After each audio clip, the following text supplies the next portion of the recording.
someone who is very special, the farmer.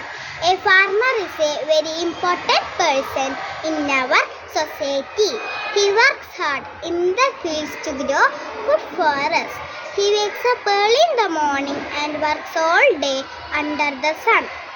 A farmer plows the land, sows seeds, waters the crops and takes care of them until the harvest time. They grow rice, wheat, vegetables and fruits.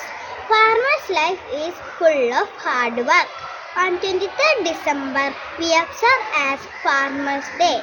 Farmers are the backbone of our nation. Their dedication deserves our respect and support. I take this chance to express my gratitude to farmers and promise to stand by them for a better future. I bow my head towards each and every farmers of our nation. Thank you.